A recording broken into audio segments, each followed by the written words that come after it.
Tsahin mo baby! Yan ang mga programang mapapakinggan sa DZRJ 8:10 AM sa kalagitnaan ng araw hanggang hapon. Handog sa inyo ng A-Try Media, ang himpilan ng bawat Pilipino. Ito ang inyong kasangga. Kasangga mo ang langit. Kasangga mo ang langit. Kasama si Ray Langit. Ray Langit. Lunes hanggang Biyernes, alas 10 hanggang alas 11 ng umaga sa DZRJ 8:10 AM. A-Try Media, ang himpilan ng bawat Pilipino.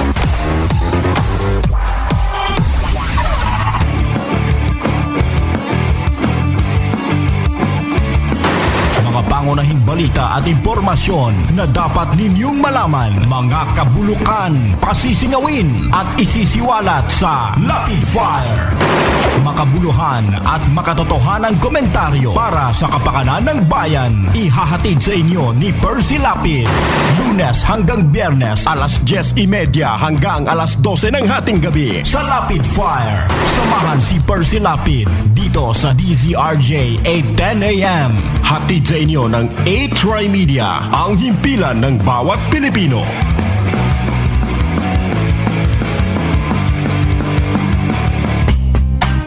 The Doctor is on air. Dito sa Klinika On Air, usapang pangkalusugan. Ihahatid ang tamang gabay sa pangangalaga ng ating katawan. Klinika On Air, pangungunahan ng mga eksperto sa kalusugan, mga pinagkakatiwalaan at magagaling na doktor ng ating bansa. Respetado at kinikilala sa kanilang larangan sa medisina. Samahan tuwing Lunes si Dr. Sadi Viloria at Biyernes si Dr. John Reyes sa alas 7 hanggang alas 8 ng gabi. Tuwing Martes naman si Dr. Ray Salinel Jr. at Huwebes si Dr. Cecil Katapang sa alas 6 hanggang alas 7 ng gabi. Klinika On Air. Dito lang sa DZRJ 8:10 AM. Hatid sa inyo ng A-Try Media, ang himpilan ng bawat Pilipino.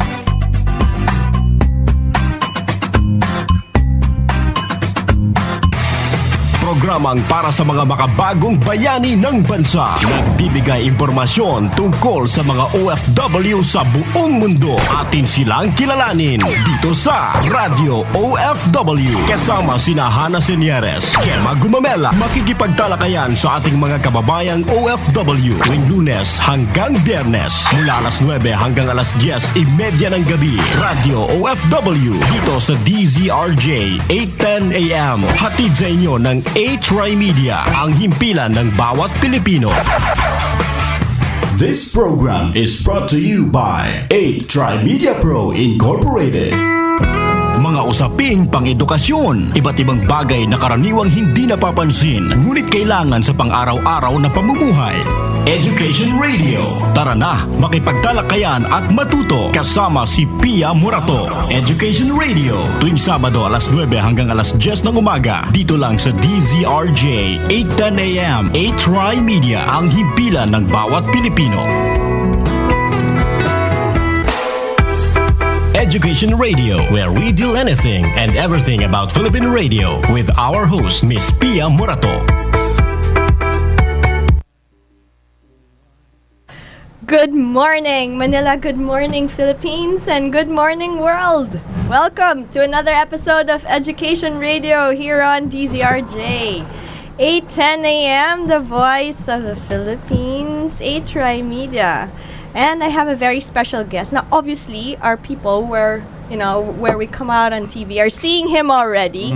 I'm so excited, I can't help it, because it's my birthday weekend, right? And this is my birthday gift from him. So thank you so much, Secretary Martin Andonar, for being on Education Radio today. Welcome to the show. Good morning, Pia. How are you? And I'm sure you have such a really busy schedule, but again, thank you so much for being here today. It's my pleasure. Good morning, maayong buntag sa tanan na naminaw. Magandang umaga po sa lahat ng mga nakikinig ngayon. Okay, live pa tayo Seka, sa Puerto Princesa. Live tayo sa Puerto Princesa. Diba? Sa Rojas, Northern Palawan. Sa Butuan City. Butuan City. Magandang umaga po sa inyo lahat. Buntag sa Masbate. Good morning po. Nervous ako for the first time kasi So finally magkausap tayo sa Magkausap tayo, radyo Sek. mismo. Ilang beses na tapos broadcaster ka din. Ako, pressure. Ito pinapanood ko. Live pala tayo sa So finally sorry. Live tayo sa Facebook. Live tayo sa Facebook. 8 Trimedia DZRJ Oo nga. 810 Tapos- AM radio. Yes, tapos lagi ko pang pinapanood yung ating Ma-share nga Martin ito. sa Man Cave. Man Cave. Kamusta na ba yun, Martin's Man Hindi na Cave? masyado consistent, Pia, kasi busy and meron ding podcast na bago sa Malacanang na nilaunch namin ni Mocha Ozon last Sunday. Kaya medyo kinapos na nga sa oras dun sa Man Cave, nadagdagan pa ng podcast. Oo nga. Kaya wala nang oras And masyado. we only have 24 hours in one. I know, I wish we had 28. Kulang pa sa 28. So we're here today to get to know you better, Sek. Okay, and all these questions that we're asking. First, let's start with where you went, for college. Where are you? UP ka ba? UP ka ba? Nag-1 year ako nag-UP ako ng 1 year. Actually, nag-aral po ako sa Surigao City ng elementary. 2 taon po 'yon sa public school. Kanya alam ko po yung experience. I have an experience sa pag-aaral sa isang public school. Tapos lumipat po ako dun sa Xavier University sa Cagayan de Oro. Kasi bumagyo sa Surigao nun Tapos nasira yung school. Kaya lumipat kami sa Xavier, sa Cagayan de Oro. And that's where I finished elementary. Okay. And then high school, 2 years sa Xavier. Pamilya ko, lumipat ng Maynila. Napa-enroll ako sa Jose Abad Santos Memorial School, Jasams High School. Dito lang sa PhilAm. Okay, yeah. And then, I went to UP Los Baños for 1 year. I took up Bachelor of Science in Agriculture. Obviously, a course na hindi yun ang forte ko. Although maganda sana yung BS Agriculture dahil maraming opportunity sa agrikultura. And then I left school and I started working for a radio station. Ito yung Makati Broadcasting. Okay. Yung may-ari nung panahon na yun, sila Andre Can. That was 101.1. And then I also switched radio station on my second year. I was 18 years old na. Saan ba yun? Sa Nation Broadcasting Corporation. Yung sa Yabut family, sila Lito Yabut. 92.3. Okay. Then afterwards, nag-migrate na kami sa Australia. My mom, my siblings. And I continued my studies there sa University of Ballarat in Ballarat City near Melbourne. Doon ako nakapagtapos ng aking Bachelor of Arts in Social and Political Studies. My second major was Film and Media Studies while working for a public radio station and also working for Special Broadcasting Service in Melbourne for 4 years. And then I graduated and we moved back to I moved back to Manila. And I started working again for a broadcasting company here in Manila. That was GMA 7. And I started working for DZBB AM. And then after that, I had 3 months with PTV. And then I went to Channel 5. And then while working at Channel 5, ABC, I re-enrolled a master's degree at the Asian Institute of Management, Okay. AIM.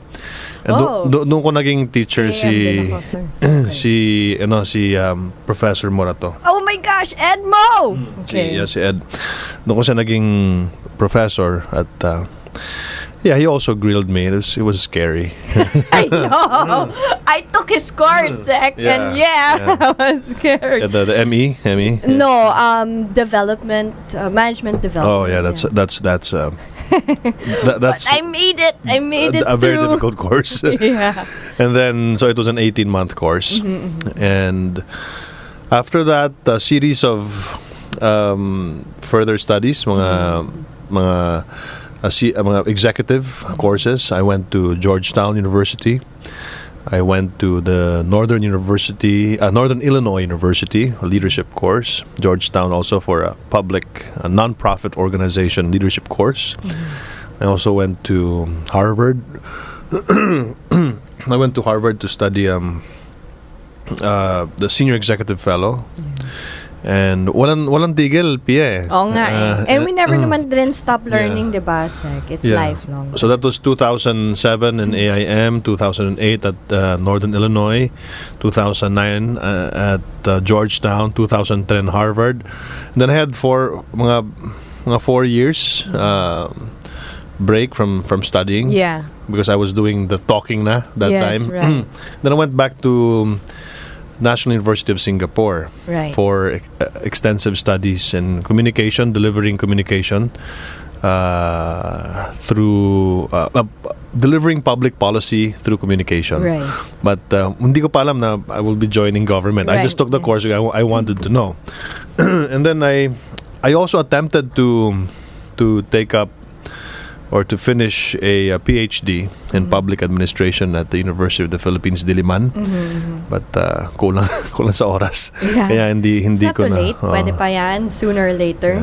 Di ba? And then what else? And then recently I went back to National University of Singapore to be a student at the same time to teach. Right. Nice. Yes, and this was countering violent extremism. I want to learn about that Yes. from you. And the next week I'm going to study again. Going to Hong Kong University for about 2 days. Wow. 2 days, yeah. And all this now leads you to, being our communications secretary, right? I guess so. Yes. And being from Davao, and you spent also a lot of time in Manila. Yeah. You know the situation, the difference, what it's like to be from Mindanao, what it's like to also be living here in Metro Manila. And that's good for all of us, so that we ought to be united. And I'm saying Yes. this, it's Independence Day on Monday, so that's why. And it's your birthday on Monday. Yeah, that's why I'm saying it, right? So you would know about these things. Oo right? naman. Oo. Yes. Was it tough for you, like, trying to acclimatize yourself, you being from Mindanao, Province. and then coming all the way to Metro Manila? Was it different? Siyempre, pag nasa probinsya ka, doon ka lumaki. You live in a rustic Yeah. place. And then suddenly you're in an urban urban jungle. So, marami talagang mga adjustments.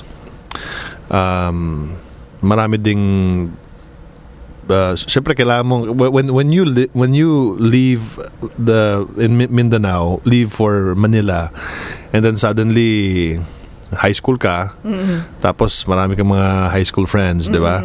Tapos yung Tagalog mo hindi maganda. Kumbaga matigas ang dila namin mga Bisaya eh. Okay. And then your classmates laugh at you. Ganun ba yan? Yeah, and then it's really all for fun. Right, Hindi right, naman siya, hindi naman yung discriminatory way.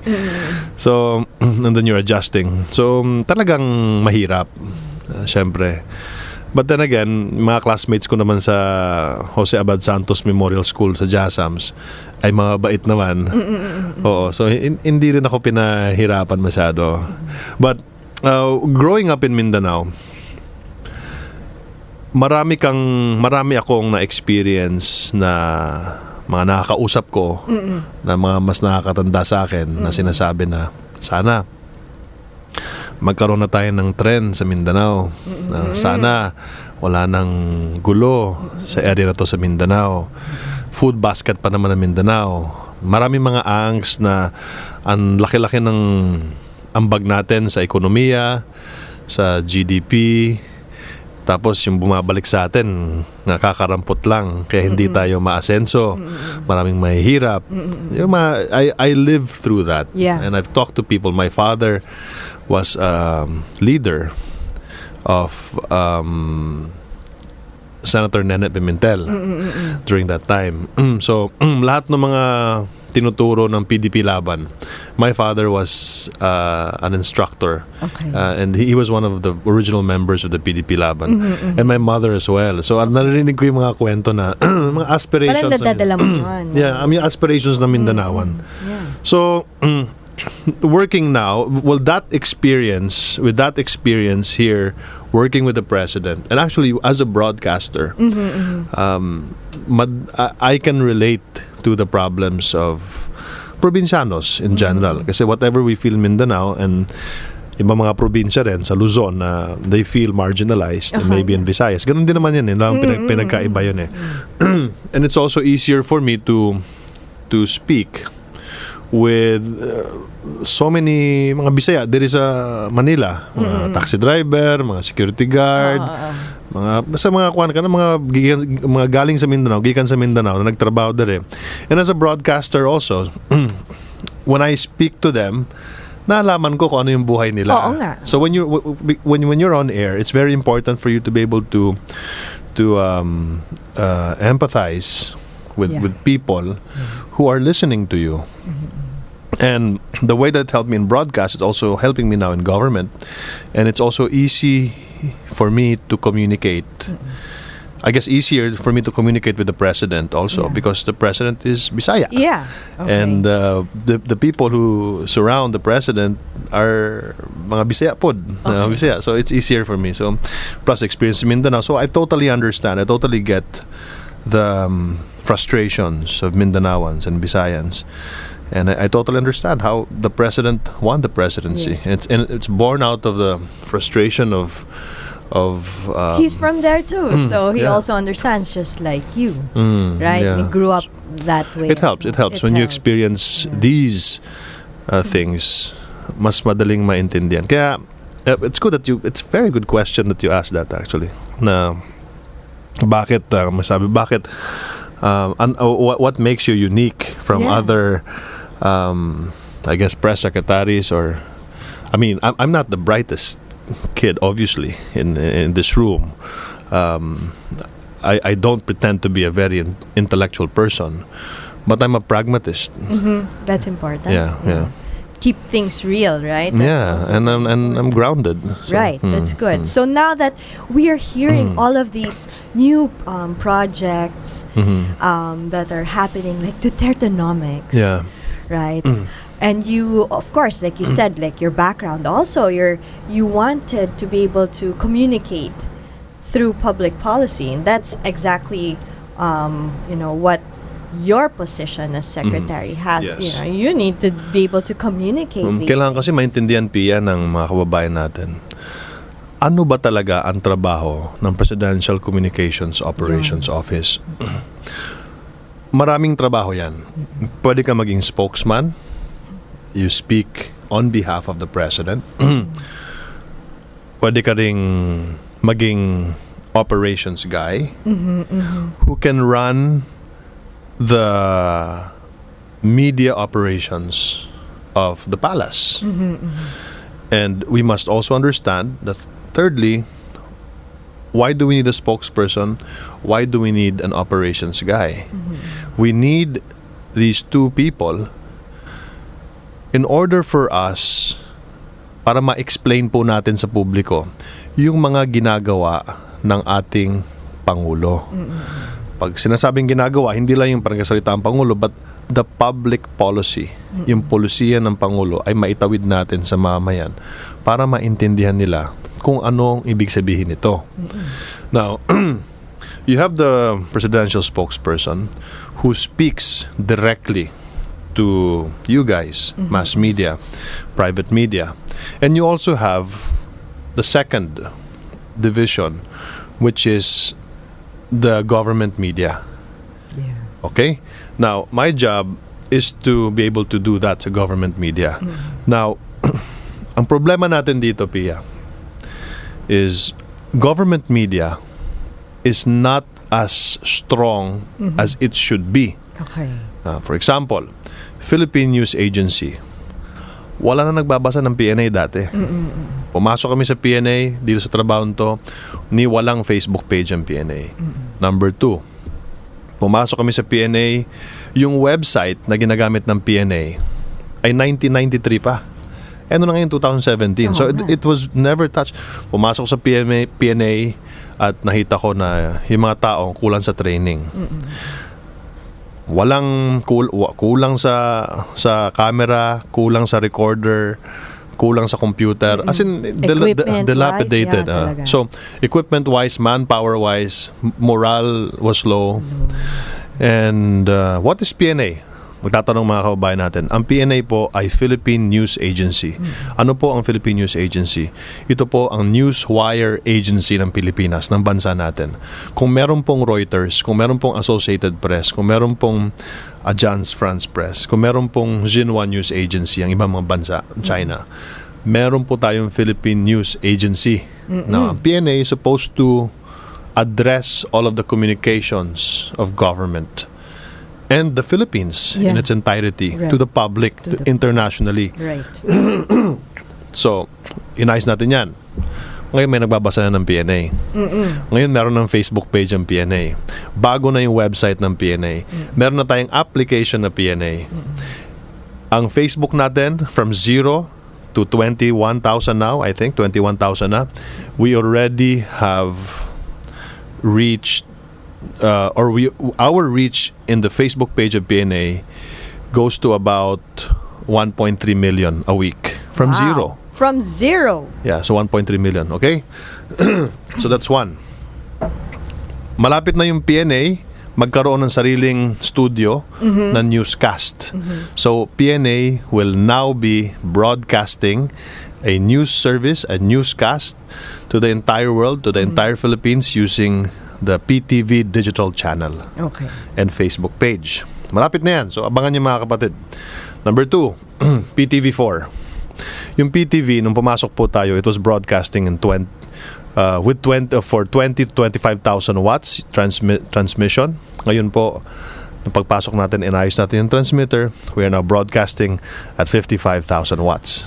Amazing. Metro Manila. That matters. We know this as a broadcaster. Kaya pag pinanood mo yung that matters. kaya pag nanood ka ng PTV ngayon, hindi sa nagbubuhat kami ng sariling bangko. But if you watch PTV now, mas klaro na siya. Although I'm not saying it's perfect, marami pa rin mga lugar na hindi mo mapapanood kasi kulang yung transmission. But when you watch it on Facebook, mas klaro na siya. When you watch it on TV, if you're in Metro Manila, mas klaro na siya. If you watch it on cable, mas klaro na siya. Even the newscast, mga ilaw, well, ano na lang yan eh. It's just icing. Pero mas klaro na, mas maganda na, mas marami nanonood. When we came in, the Facebook followers of PTV was less than 18,000. Ngayon, magwa 1 million na ang Facebook followers ng PTV. Awesome. Apart from that, ano ang reach ng Facebook page ng PTV? 10 to 13 million a week. Wow. From 1,000 reach. I know, right? That really matters. Number 3. Amazing. When we came in... Okay, wait sec. Okay. Hold that thought first. Sige. To your number 3, we'll just Okay. pause for a short break. We'll be right back here on Education Radio. Stay tuned. Ito ang DZRJ 810 AM H-Rai Media, ang himpilan ng bawat Pilipino. Ang dami ng peke sa world. Unfair. Pati ba naman puti mo? Peke din? Para totoong puti, mag Myra Vita White Moisturizer. May vitamin E at natural plant extracts to help nourish skin for that healthy white glow. May double sunscreen na, non-sticky pa. Ito ang totoong healthy white glow. From Myra Vita White Moisturizer. Yan ang alagang holistic. Trusted quality healthcare. Unilab yan. Pag-asenso sa negosyo, pag-aralan at matutunan sa negosyo ni Carancho. Mga latest update sa merkado, mga kaalaman sa pagdinegosyo mula sa mga eksperto at maging job openings, alamin. Ihahatid sa inyo ng ating nag-iisang Carancho sa negosyo, Miguel Hill, sa negosyo ni Carancho. Negosyo ni Carancho. Tuwing Sabado, 1:00 hanggang 3:00 ng hapon at Linggo, 12:00 ng tanghali hanggang 1:30 ng hapon. Dito lang sa DZRJ 810 AM, H-Rai Media, ang himpilan ng bawat Pilipino. Education Radio, where we do anything and everything about Philippine radio with our host, Miss Pia Morato. And we're back. I had to cut Sec Martin Andanar on his number 3. I haven't forgotten, but on our number 3, Sec, go ahead on the Q&A. Number 3. So napag-usapan natin yung Philippine News Agency, PTV, how it's growing and how it's gone so far in less than a year. Nung pumasok po tayo sa Presidential Communications Operations Office, yung PCOO po natin na Facebook account, we only had about 2,000, less than 4,000 likes and followers. So unang ginawa po natin bago tayo umupo sa PCOO was nakipag-usap po tayo sa Facebook. Ang Facebook during that time last year, bago lang yung Facebook Live. So nakipag-partner po tayo sa Facebook para i-Facebook Live ang inauguration ni Presidente.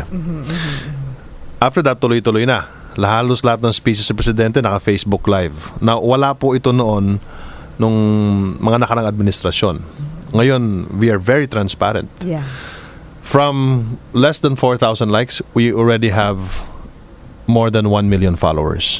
Yung Presidential Communications Facebook page. And our reach, ganun din, malaki. Maabot din ng mga 10 million a week. It varies. Also, ang dami kasing nagawa na. When we started working for PCOO, unang trinabaho po natin na institutional change ay the passage of the Freedom of Information. So trinabaho po namin yan, opisina namin, PCOO. We shuttled back and forth to the Office of the Executive Secretary para mapirmahan yung Freedom of Information na matagal nang inaasam-asam ng taong bayan, lalong-lalo na tayo sa media. Kasi yun, naging media naman ako, yun ang sinisigaw natin parate. Ipinaglaban po ni dating Senador Raul Roco sa Kongreso noong 1987. 87 pa pinaglalaban yung Freedom of Information. Pero hindi pumapasa. Sabi ng Presidente, pipirmahan ko yan. The Freedom of Information became Executive Order number 2. Okay, wow. Basta lahat ng pipirma, number 2, FOI. At tayo po ay bilang mamahayag ay ipinaglaban din po natin ang safety, ang seguridad ng ating kapwa mamahayag. So we shuttled back and forth again to the Office of the Executive Secretary, to the PCOO, to the Office of the Deputy Executive Secretary for Legal Affairs. At ipinaglaban natin yung Task Force on Media Security. And guess what? Another institutional reform. Task Force on Media Security was signed by the President as Administrative Order number 1. Ang kauna-unahang AO na pinirmahan ng Presidente ay ang Task Force on Media Security. I'm just saying this That's because so important. para malaman po ng natao anong ginagawa ng we're quiet pero marami kaming ginagawa. Ano pa ang mga institutional changes na ginawa natin? Ito pong National Printing Office, meron tayong APO printing. Alam mo ba, Pia, na wala tayong dyaryo ang gobyerno natin? Wala tayong dyaryo. Nagtayo kami ng tabloid mula sa masa para sa masa na tabloid. Ipinangako natin sa taong bayan na babaguhin natin ang Radyo ng Bayan. Kasi meron po tayong 4 na 3 AM station at isang shortwave station dito sa Metro Manila, mga kababayan. At meron po tayong isang FM station. Okay. So, we launched Radyo Pilipinas last Monday. At ngayon po, hindi na siya Radyo ng Bayan, kundi Radyo Pilipinas. So, bakit Radyo Pilipinas? Kapag kayo po ay pumunta ng UK or America, pag sinabi mong Radyo ng Bayan, hindi nila alam. Pero pag sinabi mong Radyo Pilipinas, automatic, ay, Philippines. So, we changed the name. We represent. We changed the name. We also change the programming. At sunod-sunod na yan, pati yung bagong radio booth, equipment, etc. Lahat po yan ay makikita natin by July. So Radyo Pilipinas will be then, the first AM will be RP1, RP2, RP3, and RP Worldwide. Wow. Worldwide shortwave. Bakit humalaga itong worldwide service? Meron po tayong more than 8 million overseas Filipino workers. And on top of that, our OFW, our Filipino migrants. Ang dami ho na Pilipino na nasa buong mundo. We also relaunched 104.3. It is now FM2. We play 80s, 90s, and 2000 music, and we have so many listeners now. And we are about to launch the newest FM station in the land, which is FM1, 87.5. Ito po naman, FM1 na to para sa kabataan. So, Wow, you really made a connection, ah? yeah, Our FM1. generation sec and the young Of course. Oh. Our generation, diba? So we listen to the 80s, 90s and music, 2000 music. So apart from that, the Philippine Information Agency. Kasi siyempre, we're talking about delivering public policy to the people. Yeah. It's not just about delivering public policy, mga polisiya ng Pangulo sa pamagitan ng ating radyo, telebisyon, sa pamagitan ng ating dyaryo, online. It's not just about on-air, online, and on print. It is also about face-to-face communication. So, ang ating direktiba sa Philippine Information Agency ay to focus on offline or on-the-ground communication. Therefore, face-to-face, usap tayo. Ito yung polisiya ng Pangulo. Pupunta ako ng Purok, kakausapin kita, at ito ang polisiya ng Pangulo. Para kompleto, meron ako on-air, on-ground, on-print, online. Kompleto yung communication platform natin ngayon sa ating gobyerno. Now, if we have launched more than 100 Philippine Information Agency kiosks around the Philippines, explaining ASEAN, explaining freedom of information. Kaya pagpunta ka ng airport na may information kiosk yung PIA. Pumunta ka ng Davao, meron din. Zamboanga, meron. Punta ka ng Eastern Visayas, meron din. Cebu, meron. Those are just some of the few. By the way, this coming July, we are launching Salam Digital Television. Ito po ay telebisyon na nakatuon sa ating mga kapatid na Muslim. Salam TV. This is the first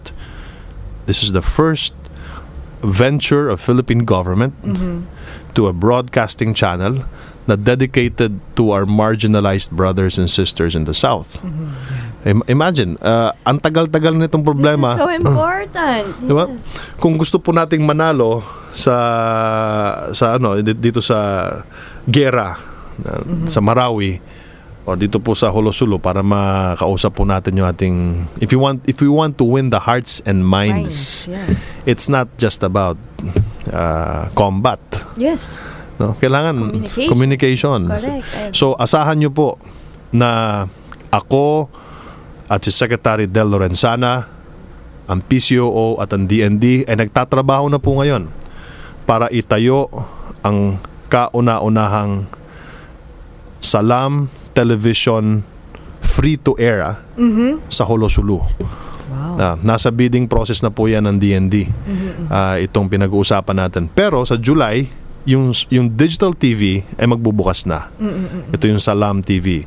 Then, a few months after that, bubuksan namin yung free-to-air Salam TV sa Holosulu. Nasa hindi lang drawing board pero nasa na po yan, nasa Bids and Awards Committee ng Department of National That's Defense. so important, Sec. I mean, kasi like from your experience as media, you are also able to impart, no? Like what media ought to know, ought to understand.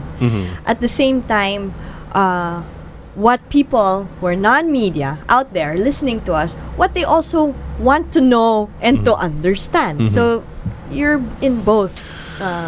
You have both hats. Ang mahirap kasi dito, Pia, and also challenging and quite fulfilling, is that we are starting from hindi naman zero. Kasi maganda naman ang ginawa ni Sani Coloma, my predecessor. Meron naman siyang mga reforms na ginawa sa PTV, mga bagong equipment, etc. And I am building on what he's done and what he's built. Pero maganda at challenging at fulfilling because kung kukumpara mo naman sa, of course, sa inyo, sa GMA, sa ABC, talagang napag-iwanan tayo. So we're fixing the program, like what I said, from less than 18,000 followers yung PTV. Ngayon, 1 million na. So talagang magwa 1 million na. Kaya ang sarap eh. Very fulfilling for us. And also, yung government agencies na Philippine Information Agency, Philippine News Agency, PTV, Radyo ng Bayan, and the Presidential Communications Operations Office Media, for the first time, nagtatrabaho na po itong lahat ng ahensya na to integrated, cohesively, para ihatid sa publiko yung mga tinatawag na government policies. For example, Dutertenomics, yung nabanggit mo kanina. That was not a result of public relations management or private PR. Hindi po. That was work of government media. Kaya nag-trend, kaya ngayon it's a byword. Yung Real Numbers PH, na weekly meron tayong update sa sobrang mga fake numbers na umiikot, kung ilan na yung namatay sa drug war. So we launched Real Numbers PH. And that was also a product of this government media working together. Right. The Extremism and Martial Law, which it was a forum that was launched on the week of the declaration of martial law in Mindanao. And last night we had a forum. The forum was about countering violent extremism, and it's also work of government media without PR money. What I'm saying is that ang ating Pangulo po kasi ay hindi siya naniniwala na kailangan gumasta ng pera sa labas para matuto. Kailangan mo nang i-maximize kung ano ang meron tayo. Maximize it before you ask for help from outside. So now we are maximizing it, we are improving everything, but I must tell everyone na there's no silver bullet solution to this. Yeah. We must all sacrifice. We must all work hard. It's not an overnight solution. Because you have to train people, you have to buy equipment, Pero ngayon, makikita natin na I will show you the report soon that ang layo na po na narating ng Presidential Communications Operations Office. Before, maglagay ka mag-post ka dyan sa PCOO Facebook page, walang magbabasa. Ngayon, pag nag-post ka doon, pag nag-post ka ngayon, automatic, meron ka 1 million followers. Diba? And that's a huge difference. PTV, ganun din. Philippine News Agency, it's growing. It's already 21,000 and it's growing 2,000 a week. Nadadagdagan yung readership niya. Ganun din ang Philippine Information Agency. You go to PIA now, there's Mindanao Hour. I just shared Philippine Information Agency photo narrative in Marawi. Yung mga ganun ba na maaasahan mo yung government agency, there will always be hiccups, there will always be humps. Magkakamali. Tao lang nagkakamali talaga yan. Pero ang malaga ho dito ay binabasa, pinapanood, pinapakinggan tayo. Yan ho ang malaga dito. I guess would you say, Sec Martin, na the biggest challenge also is ang ganda talaga that we now are going to have our own Muslim channel. Then we have all like social media, radio, katulad nga dito, live na rin tayo simulcast sa Masbate, Puerto Princesa, and all that. Would you say, mahalaga kasi na we are all united? Would you say uniting all of us is a big challenge? Considering, look in terms of language, we speak so many dialects. Diba? Tapos, ikaw, sabi mo nga, galing kang Mindanao, tapos dito tayo sa Manila, iba rin yung pag-iisip din natin, hindi ba? Parang, challenge ba to? Or, is it hard to market this challenge or find out what we need based on this challenge? Like, okay, ito kasi, itong issue, itong concern, itong problema. So, is it hard to pinpoint? Would you think that it's a challenge for you? Well, our country itself is multicultural in a way that we have more than 15 regions, iba't ibang kultura, iba't ibang problema. Sa palagay ko, Pia, as long as government gets its act together, it's not a challenge. As long as the agencies stop working in a silo and start working as interagencies. Yes. Mas Nice. madali. I can speak from my experience as a secretary of PCOO kung saan po ay when we launched the Comprehensive Communications Committee chaired by myself, and then we started working on Dutertenomics. We were talking to different agencies apart from PCO. We're talking to Department of Finance, talking to DBM, NEDA, we talked to DPWH, BCDA, sila Vince Dizon, we're talking to DTI, interagency. So when that communication strategy worked, having one huge idea, one huge campaign like Dutertenomics, and you see agencies working together, we're meeting, and when we launched the real numbers, working with PIDEA, PNP, nakikita nila ngayon yung advantages of synergy.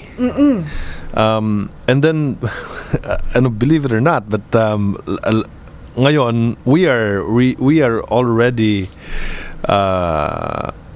filled up with so much communications work requests. So now we're working with the poverty cluster of the cabinet. Tas meron kaming DOF, we're working on the tax reform. So we have a huge campaign happening. This is also done by government media. Meron din tayong gagawin na isang project with the Department of Energy. So talagang tad-tad kami sa trabaho mula nung naging successful itong one part of government media which is working interagency. So it's not hard to pinpoint, especially you have a President Rodrigo Roa Duterte, who is very inclusive. Yes. Yeah. Sinasama niya lahat with so much political will. Na gusto niyang gawin nyo lang. Pag meron kayong solusyon, gawin nyo lang. Wala nang tanong-tanong. Sabi nga niya, hindi ako magma-micromanage. Pero anong gusto nyo, anong gawin nyo lang. He is a very output and outcome I love person. that you're talking about interagency relationships. We always talk about it here, sir, and I really love that you mentioned it. It's so important. But before we continue, Okay. we'll pause for a short break. We'll be right back here on Thank you. Education Radio. Stay tuned. Ito ang DZRJ 810 AM H-Rai Media, ang himpilan ng bawat Pilipino.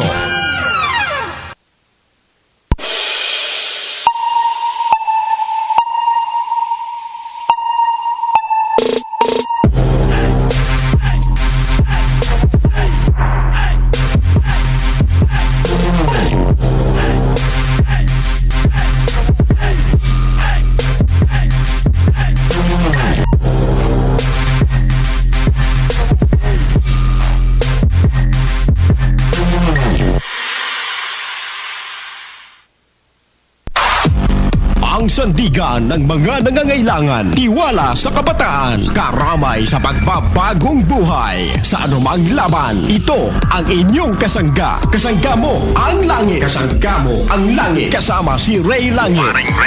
Lunes hanggang Biyernes, alas 10 hanggang alas 11 ng umaga sa DZRJ 810 AM. 8-Try Media, ang himpilan ng bawat Pilipino.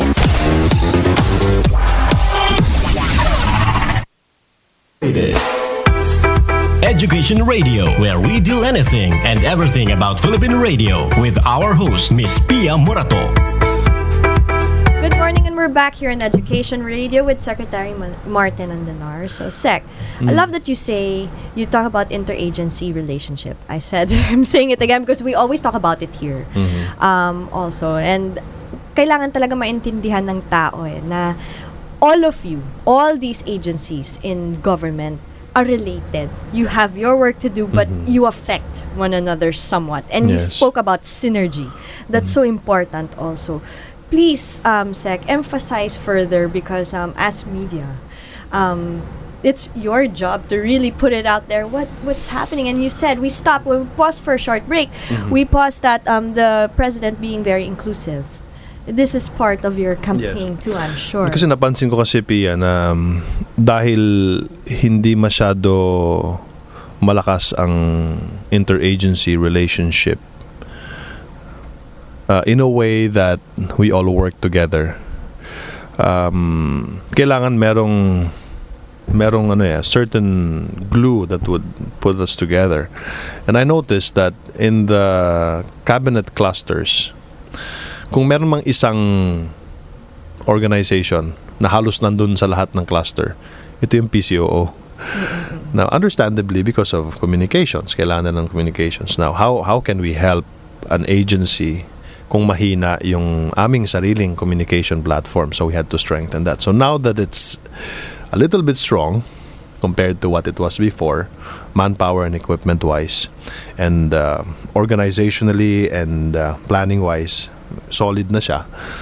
Mas madali na lang mag-offer ng services to all of these agencies.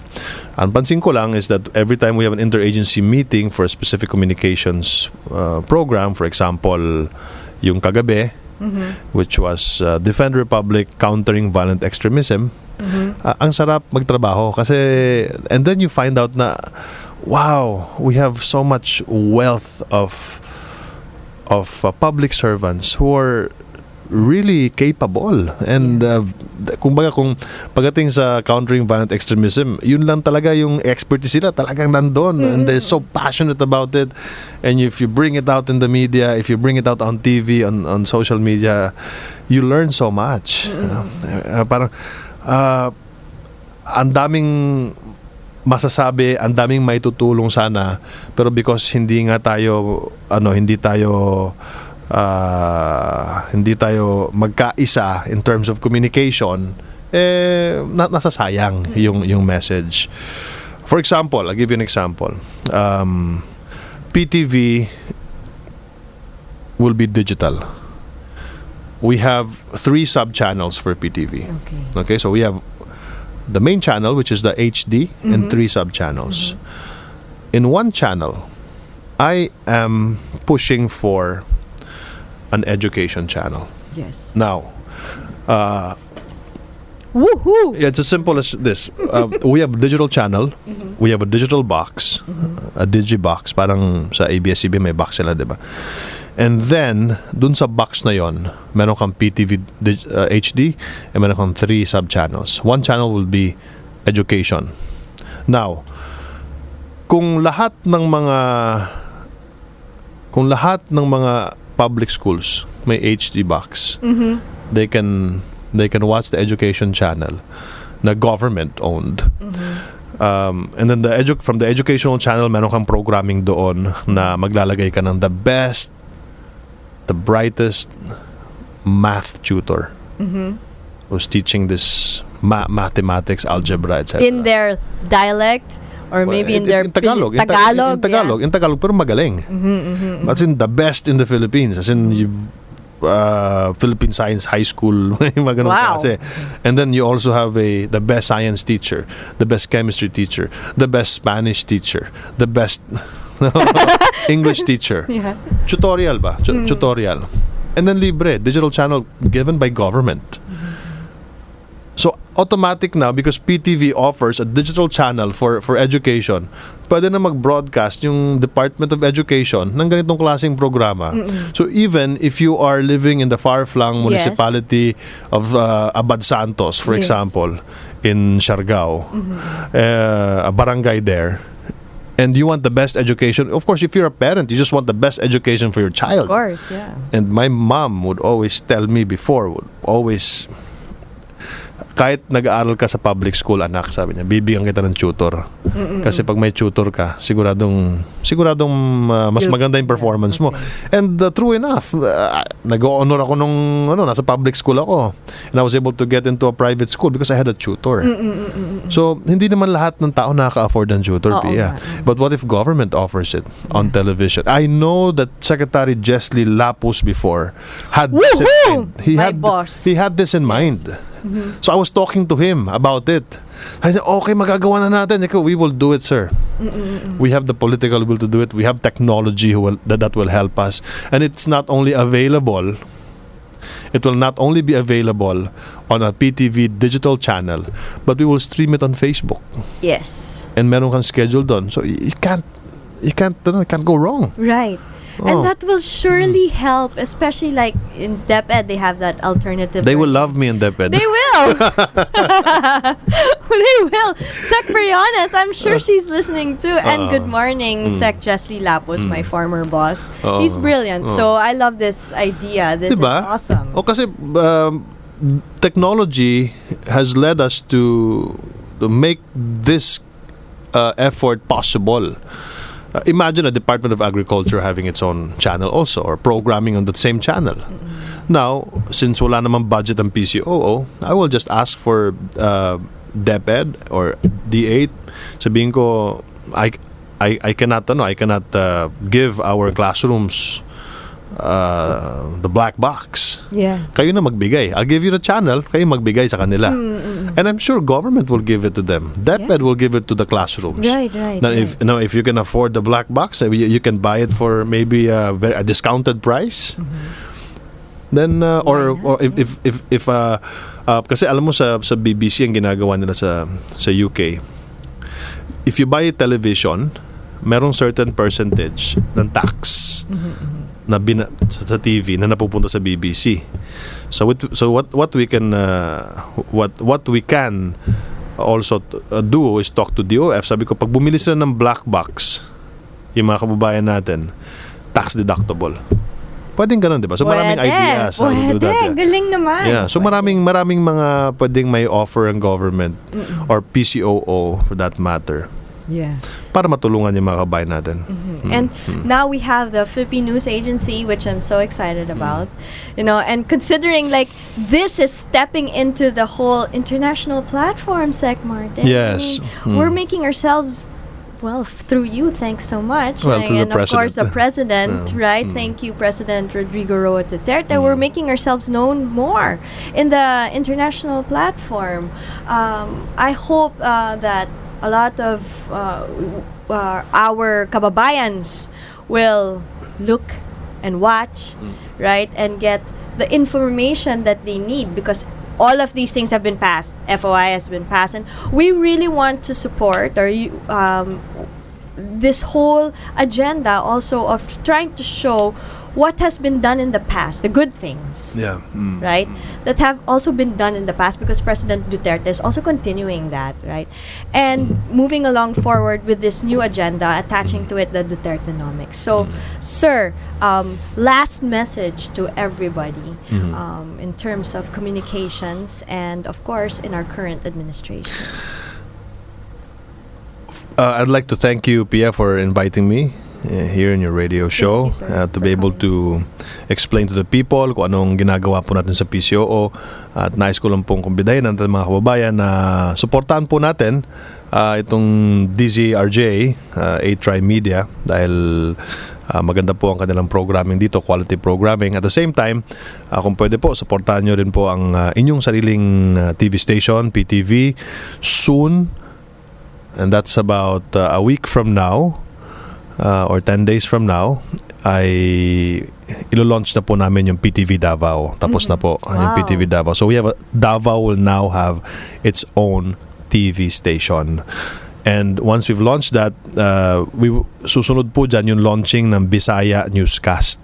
The Bisaya Newscast will not only be in the Visayas or Mindanao, but in the entire Philippines. So meron po tayong ganun. Suportahan po natin ang ating Radyo ng Bayan. Ang tawag po sa Radyo ng Bayan ngayon ay Radyo Pilipinas na. Soon we will launch it with new equipment and all. Suportahan po natin ang Philippine News Agency, ang Presidential Communications Facebook page, ang Presidential Communications Operations Office. Kung meron po kayong gustong malaman about PCOO, diretso lang po kayo sa Presidential Communications Facebook page, Government of the Philippines. Suportahan po natin ang ating gobyerno. We are working very hard for you. We want to institutionalize reforms. As in, sabi nga ni Pangulong Ramos na our responsibility is to make the lives of the next generation better. Yes. So as far as the bureaucracy is concerned, my responsibility also is to make the next generation of workers at the PCOO and the next generation of Filipinos their lives in the sense of capturing or getting information from government easier through the Presidential Communications Operations Office and its attached media agencies. So kailangan institutional reform pa. Dapat pag Yes. after 6 years, Totoo. maganda na lahat. Oo. And sana ipagpatuloy pa. Oo. Sir, greet na lang our people from Palawan. I'm sure they'd love to hear that from you and sanay na sanay ka na dyan, sir. Broadcaster ka na. Magandang umaga po sa lahat ng mga nanonood sa atin sa ating DZRJ 8 Media Facebook page. Magandang umaga po sa DYME Masbate, Explore TV Channel 17, Phil Products Cable TV Butuan. May buntag kaninyo diya sa Butuan City. 107.1 Power FM Puerto Princesa, Palawan. Magandang umaga po sa may buntag sa 97.1 Wow FM Rojas, Northern Palawan. And of course, I'd like to greet you an advance happy birthday on June 12. Thank you, Sec Martin, for being on the show today and for bringing Martin's Man Cave on Education PS. Radio as well today. PS Woman Cave. Thank you so much. And belated happy birthday to Tito Ramon. Jacinto, you Oh, said. yeah, that's right. It's RJ. Happy birthday, Tito. Hope you had a rockin' one, as I always Rock say. and roll. Rock and roll. This has You been ain't another nothing. episode of Education Radio here on DZRJ 8:10 a.m. 8 Media. Hasta luego, everyone. Ito ang DZRJ 810 AM 8 Media, ang himpilan ng bawat Pilipino. Narito ang mga programang siksik sa balita at impormasyon na